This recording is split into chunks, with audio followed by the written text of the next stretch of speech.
You're tuned in to Ask the Master Auto Technician. Car questions? Get answers right now. Call 850-763-0555. James Auto Center, we fix it right, guaranteed. Beep, beep, beep, beep, yeah! All right, good morning, everybody. It's bright. No, it's not bright. I keep telling myself that. One day it'll be bright and early when we get here in the morning, and it'll be daylight outside. But no, it's dark out there at 6 o'clock. You should be getting ready to go to work, get ready to go to school, or coming home. There's some people that actually work the night shift, and actually are coming home about this time of day. And I actually have people come by my shop every so often. Yeah, I catch you every morning. I go, really? You get up earlier that morning? No, I'm coming home about that time, and I catch you as I'm winding down from the day's work. Well, the same thing. We have people wake up in the morning and they call. Some do, some don't. A lot of people just listen. But what we see a lot of out there is people that try to do their own work, and Lord have mercy, they mean well. They really, really do. But every reaction on the car, if you have a symptom, there's a cause. There's a cause, there's an effect. Too many people treat the symptom and not finding the cause. Give an example. You've got a car that, this was the customer's complaint. My heater does not work like it used to. It blows just lukewarm hot air. It's not as hot as it's supposed to be. My temperature gauge reads cold or cool, not normal operating temperature. I must have a stuck open thermostat. So right here is a stuck open thermostat. If you say, well, what is a thermostat? All it is a little piece of metal that has a spring on it. And Marie, you want to make a focus on this real quick where people can see the difference between an open thermostat. And what happens is this spring will open and close as it heats up, and it will allow the coolant to flow. And you can see it comes through the bottom right here, and we're going to focus on that. I think you can get that. And you can see there's an opening. I don't know if we can or not, maybe too much trouble, but there's actually opening and water flows through. There we go. Water flows through this, then this is supposed to open. And what ends up happening is if you get a radiator, okay, you can back up. If you get a radiator that's not getting pulled back a little bit more, if you can get a radiator that's not pulling back, that's not getting rid of heat, a lot of times this opening and closing, that's the only thing that happens on a cooling system. The only moving parts is you have the water pump and you have a thermostat. That's the only two moving parts. You know, you got the water pump impeller that's pushing the water through, and you got the thermostat that restricts the water or opens up and it gets hot enough to allow the hot water to go to the radiator, the hot coolant to go to the radiator to be cooled off. But if you've got a radiator that's not getting rid of heat, that's constantly right at 200 degrees, it's just barely getting rid of any heat whatsoever, a radiator is nothing more than a heat exchanger. So let's find out what a radiator does. It actually takes hot air, hot water, and cools it down by water passing around it. It's a heat exchanger. It's actually absorbing coolness and getting rid of the heat. The heat goes towards the cold is what ends up happening. So you end up with a car that does not overheat. But what ends up happening if, say, half those tubes inside the radiator are clogged up with rust or old antifreeze slime or just, solder bloom, just overage where people don't change their antifreeze. And just because things get clogged up, the bottom 10 or 12 rows will be stopped up and you won't get any coolant whatsoever going through it for heat exchange. So now you've got a thermostat that doesn't open and close, open and close, open and close. You just have one that opens and stays open because it can't get rid of enough heat, so it just stays constantly open. So in a few months, you end up with a stuck open thermostat and you wonder, well, now my car, it was running a little hot now, and now, my gauge was a little high, and now it's right where it's supposed to be. But my heater doesn't work well. Well, that's probably because all that rust that you had inside that radiator, all that clog is now inside your heater core. So you need to flush your heater core out or replace your heater core. Now, a lot of people say, well, how come you can't just flush out a radiator? I wish it was so easy. You can try to flush out a radiator, but the problem is you're not going to get the stuff out of it. It just won't work. It just doesn't cover. If you've got to flush out a radiator, move trash, pull the radiator out and replace it. That's the easiest and best thing. That's the most economical way of taking care of it, because in order to clean a radiator properly, you can flush one to your blue in the face and all you're doing is you're just moving stuff around. Radiators, if they're so bad they have to, quote, be flushed to get the trash out of them, it's time to replace them. Because years ago they were made out of brass and copper. Now they're made out of plastic and aluminum. Years ago, we just put one in a 69 Chevrolet truck back there. And I think a brand new brass copper radiator, our cost was $800. And a aluminum plastic radiator was half that. They last about 10 years. The brass copper ones last a little longer. They'll probably last, but after 10 to 15 years, you got to pull them apart, clean them, put them back together again, rod them back out, and you'll spend $200 to $400 doing that. So the best advice is put the new aftermarket radiators in that are plastic and aluminum. They buckle right in there. They're about half price. They last about 10 years, maybe a little longer depending on how well you service them.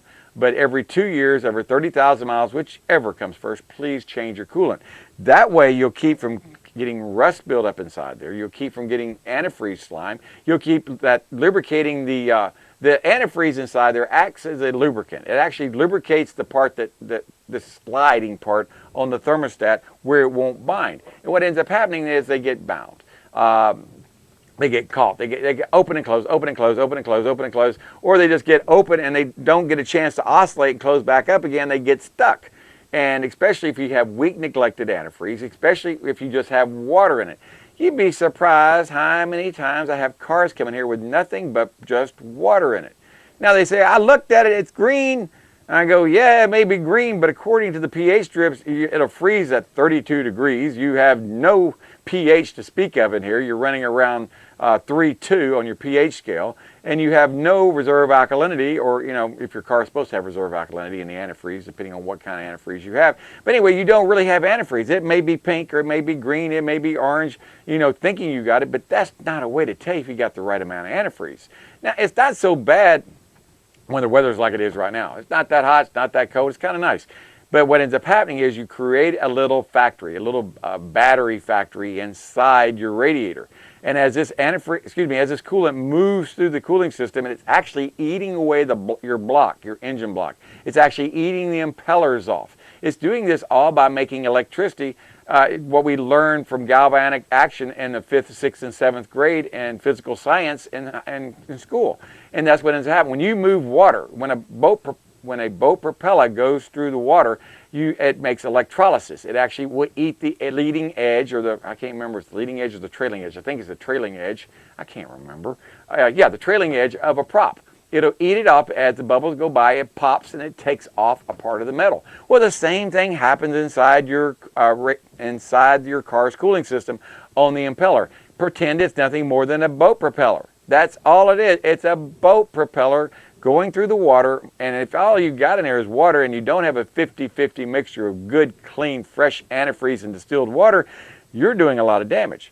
I got people that come in here all the time. Well, I take a water hose every year and flush my radiator out, and I just shake my head at it and say, well, that's the reason you've got a mess right now, is because you've added chemicals into your system you shouldn't have added. They say, chemicals? What chemicals you talking about? Just put water in it. No, you put salicylic acid, you put chlorine, you put fluoride in it, you put all these, what are you going to say? I was going to say, yeah, we found out from listening to Scott Hobbs talk about chlorine in the water. It dissolves the rubber gaskets in your toilet tank too. So people need to wake up. Well, when you pressurize it and you heat it to 225 degrees, something amazing. Whoa, you talk about problems. I have seen impellers, they look like boat propellers, that I was talking about, look like they're all chewed up, or they look like ninja throwing stars. There is nothing to move the water, and I tell the customer, you got a bad water pump. They say, no, my water pump's not leaking. I said, no, your water pump's not leaking, but the impeller in there is nothing more than a throwing star. There's nothing to move the water.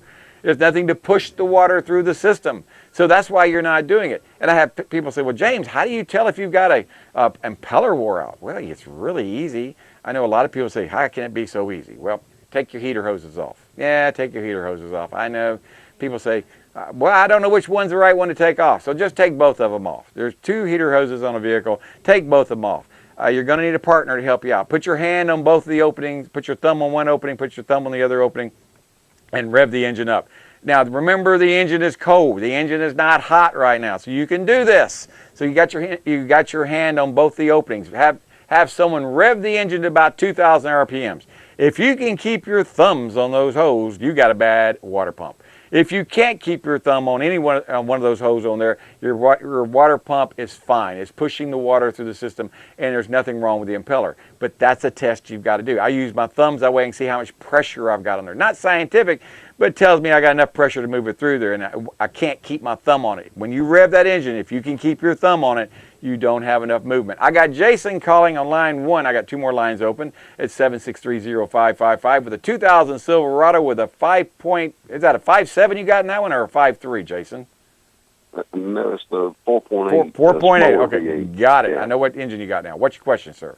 Question is, we had put another transmission in that truck a couple of years ago. The other one that went out. Yep. And now, like say after you drive over about 30 miles or so, Right. when it shifts gears, it starts slamming in the gear. Starts banging It's in the gear. automatic. Yeah, there's a slam in the gear, you know. Well, that normally means normally when you feel one slam, it's got a lot of space it's trying to take up. And when it pressurizes the clutches inside there, the clutch packs, it's got a lot of space, and so it's having to build pressure up. Now, that doesn't necessarily mean the transmission needs to be built, but I can just about guarantee you've got a check engine light on. Am I correct? Yes. Okay. You need, first, step one, go by a shop, have them read what the codes are that's inside there. Copy the freeze frame conditions down. There will be freeze frame when this condition is set, and look at all the parameters on it. How hot was it? How fast you were going? What gear you're in? Et cetera, et cetera, et cetera. And then try to repeat the problem and see if it does. You tell me it only does it after about 30 miles of driving. That tells me when it gets hot, it acts up. Correct?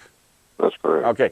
Normally the biggest killers of transmissions, and you told me you changed the transmission 2 years ago, is the radiators. They will destroy a transmission faster than anything I know out there because your transmission is cooled by that radiator.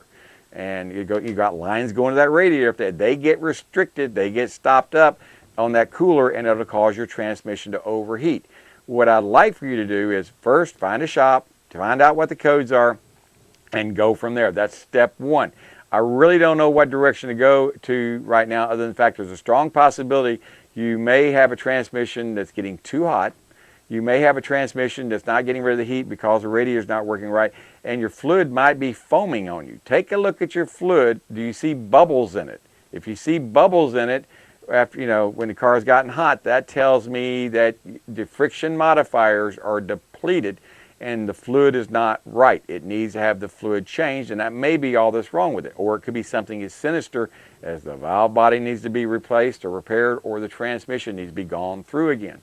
I wish I could give you a better answer, Jason, but I really can't. But if you call back with the codes on there, I can point you in the right direction on which way you need to go with this, whether it's internal or external. And sometimes it's really easy. We've actually been able to repair them by changing radiators, getting that fixed, and then doing a reprogramming on them where they'll shift better.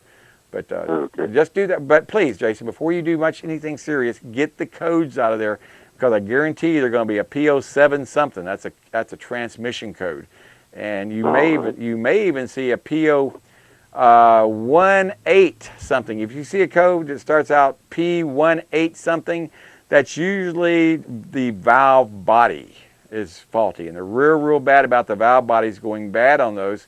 And we can do that right here at James Auto Center. Tell you what your problem is. If you want to come by, it takes about 10 minutes of your time, and I'll look at it and say, okay, Jason, here's what I know I need to do first. And then you can say, I ain't going to do that, or go ahead and do it.